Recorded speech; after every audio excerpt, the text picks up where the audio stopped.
What's Good podcast. Are you ready? Your number one source to all the keys in the industry. With Brianna Jovahn. It's the What's Good podcast. What's good? I ended up buying my first piece of property with credit cards when I was 23. Mm-hmm.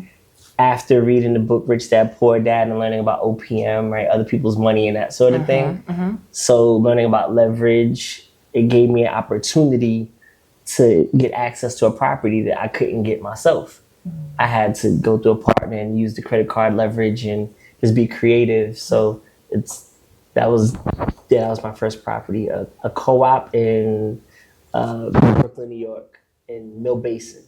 That's crazy. Yeah. So what would be, let's say, a lesson that you learned then that you would say that you probably still use to this day when it comes to investing? You know what's crazy? We were just talking about this in the car. So my cousin says this saying. He's like, the way that you start is the way that you finish. Mm-hmm. Relationships, whatever it is, it's just because you're kind of like going to do the same things. Yeah. That purchase was with a partner. Mm. And we had a contract, but it was like maybe he wouldn't let somebody else in. We had a personal relationship, so he gave me the opportunity, and maybe I wouldn't have trusted somebody in this, that, and the third. And what ended up happening was he's like 40 years my senior. I think that's important to mention, mm-hmm. And he had done investing, and this was my first deal. So he felt like he knew more. Gotcha. So when the market happened, and remember, this is 2008. This is like the big... I'm like, our property, we bought it for $70,000 and it hit like 140. Mm-hmm. And I was like, man, we need to sell it. And he's like, no, it's going to keep going. And I'm like, I'm fine. Like, buy me out. Let's do something. Right. And then he didn't. Mm-hmm. And then... You felt like he was making the decision for you at that time? Yeah. And we were 50-50, but it wasn't... It felt like he was schooling me, but we were 50-50. Mm-hmm. And he didn't want to sell.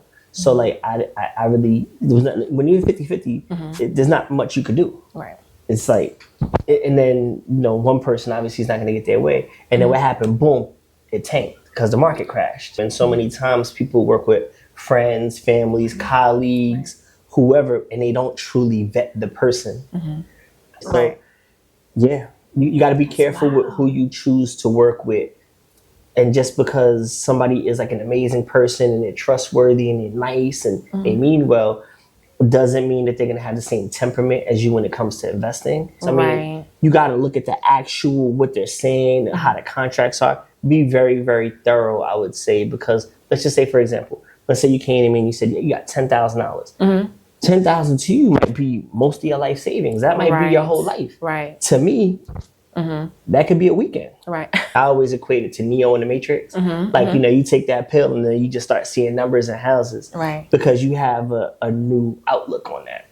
If everybody's money's spent and there's still 5 deals left on the table, I'll use my own personal money and I'll take those.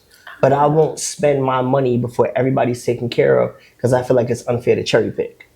Everybody got to have their money moving. You can't have $20,000 with me and then I see 3 great deals in a row. And then I say, you know what? I'm going to take these 3 deals. Your 20 could wait. No. I only start spending my own money after everybody in the pool has their money spent. My daughter, kids, grandbabies already got credit cards. My wife, my mom, my brothers, my nephews. Like, the majority of them, of that 250 is people that I came up, elementary school friends, junior high school cousins. Like, so, we all can win. Let's say I hit for $1 million tomorrow. This is how wealth dissipates. I got NBA players, young guys, NFL athletes, they get money. I'm going to take care of my mom. I'm going to take care of my hood. I'm going to take care of my... And you take $1 million and then 120, 20, 50, and then before you know it, what you could do with 50K, you can't do with 500K. What you could do with $1 million is not 10 times more than with 100K. It's another stratosphere. Now, I can get a credit card. You can get a credit card. I could take a loan. You could take a loan. I could lend you money. You could lend me money. And I could get the mortgage and then I could sell it to you because I ain't gonna give you all the game. I'm not a shark. I'm not gonna cut somebody's throat to make $1. My whole business model is set up on I'm gonna make less money so everybody around me can make more money. And then that way we all win. I wake up every day to problems. 7 days a week, I wake up to problems. I mean, it's a lot of money. You know, they say more money, more problems. Yeah. You know how many people I know folded? They made money in 2021, 22, and they bought the big house, bought the car, and they don't have it now.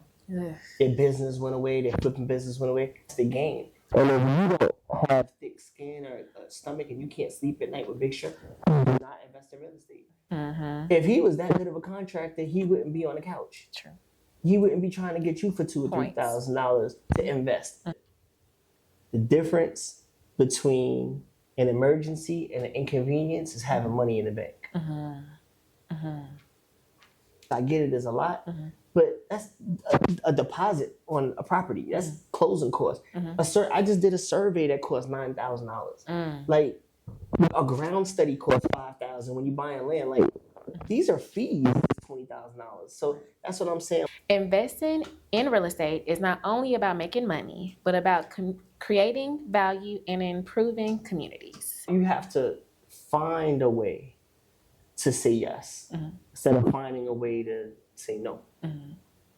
Because once you get in the door, everything else becomes easy. Until you get in the door, everything else has to stop. It's the only way to really win. Sacrifice. Absolutely. You gotta give something up in order to. You can only hold so much. True. You gotta set something down to be able to hold something up. Thanks for joining us for another episode of What's Good Podcast with your girl, Brianna Jovahn. If you found today's discussion inspiring, don't forget to hit the subscribe button on your preferred podcast platform. Explore additional resources on our website at whatsgood-productions.com and find our social media links listed in the show notes. Stay tuned for more captivating stories ahead. Until next time, stay blessed and keep uplifting your community.